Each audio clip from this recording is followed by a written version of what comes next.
తెలంగాణ రాష్ట్ర గృహ నిర్మాణ సంస్థ దూకుడు పెంచుతుంది. జాయింట్ వెంచర్లకు సంబంధించి బకాయి పడ్డ బిల్డర్లపై హైడ్రా తరహాలో కొరడా చూపిస్తోంది. హైదరాబాద్ కూకట్పల్లిలోని జేఎన్టీయూ సమీపంలో ఉన్న మధుకాన్ ప్రాజెక్టుకు కేటాయించిన భూమిని స్వాధీనం చేసుకుంది. ల్యాండ్ డెవలప్మెంట్ కోసం చేసుకున్న ఒప్పందం ఇచ్చిన పవర్ ఆఫ్ అటార్నీని సస్పెండ్ చేసిన తీరు అక్రమార్కుల గుండెల్లో రైలు పరిగెత్తించింది.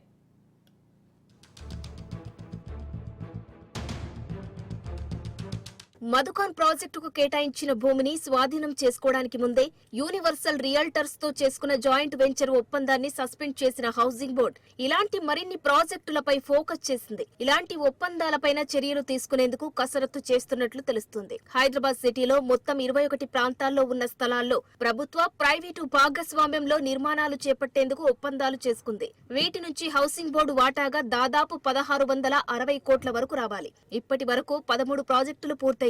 వీటి ద్వారా సుమారు 925 కోట్లు మాత్రమే జమ అయినట్లు గుర్తించిందట.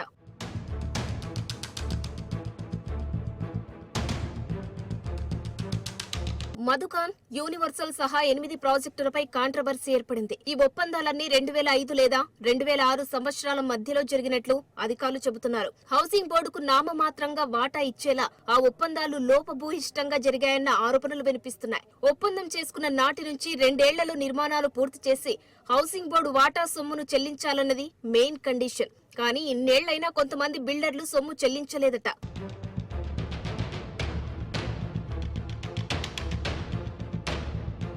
హైదరాబాద్ నగర నడిబొడ్డున కూకట్పల్లిలో మధుకాన్ ప్రాజెక్ట్ 9.04 ఎకరాలను అభివృద్ధి చేసేలా హౌసింగ్ బోర్డు అగ్రిమెంట్ చేసుకుంది. ఆ సంస్థ నుంచి సుమారు 93 కోట్ల రూపాయలు రావాలి. అయితే మొత్తాన్ని సంస్థ చెల్లించకపోగా కొంత స్థలంలో చేపట్టిన నిర్మాణాలను మధ్యలో నిలిపివేసింది. దీంతో ఒప్పందాన్ని సమీక్షించిన హౌసింగ్ బోర్డు ఆ స్థలాన్ని హ్యాండ్ ఓవర్ చేసుకుంది. అంతేకాదు గతంలో చేసుకున్న ఒప్పందాన్ని సస్పెండ్ చేసింది. ఆ స్థలాన్ని స్వాధీనం చేసుకున్నట్లు ఎన్ఫోర్స్మెంట్ డైరెక్టరేట్ ఈడీకి కూడా లేఖ రాసినట్లు సమాచారం. గతంలో మధుకాన్ సంస్థపై ఈడీ కేసులు నమోదైన సందర్భంలో ఆ సంస్థకు కూకట్పల్లిలో 9 ఎకరాలు భూమి ఉన్నట్లు గుర్తించింది. ఆ మేరకు ఈడీ అధికారులు హౌసింగ్ బోర్డుకు లేఖ రాశారు. అది రాష్ట్ర ప్రభుత్వ భూమి అని, దాన్ని కేవలం అభివృద్ధి చేయడానికే ఒప్పందం చేసుకున్నట్లు హౌసింగ్ బోర్డు క్లారిటీ ఇచ్చింది. తాజాగా ఇప్పుడు ఆ భూమిని స్వాధీనం చేసుకున్నట్లు ఈడీకి లేఖ రాసింది.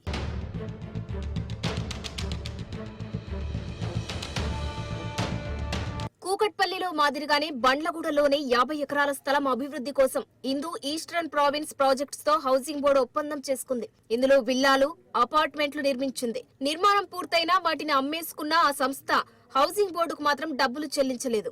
దీన్ని ఆలస్యంగా గుర్తించిన హౌసింగ్ బోర్డు డెవలప్ చేయకుండా మిగిలిన 10.30 ఎకరాల స్థలాన్ని స్వాధీనం చేసుకుంది. ఫ్లాట్ల రిజిస్ట్రేషన్ ప్రక్రియను నిలిపివేసింది. ఇదే ప్రమోటర్లకు చెందిన చిడ్కో ప్రాజెక్ట్స్ కూడా హౌసింగ్ బోర్డుకు డబ్బులు జమ చేయలేదు. దీంతో ఈ సంస్థతో చేసుకున్న ఒప్పందాన్ని కూడా సమీక్షించిన అధికారులు డెవలప్ చేయాల్సిన కొంత భూమిని స్వాధీనం చేసుకునేందుకు ఫైల్ను ప్రభుత్వానికి పంపినట్లు సమాచారం.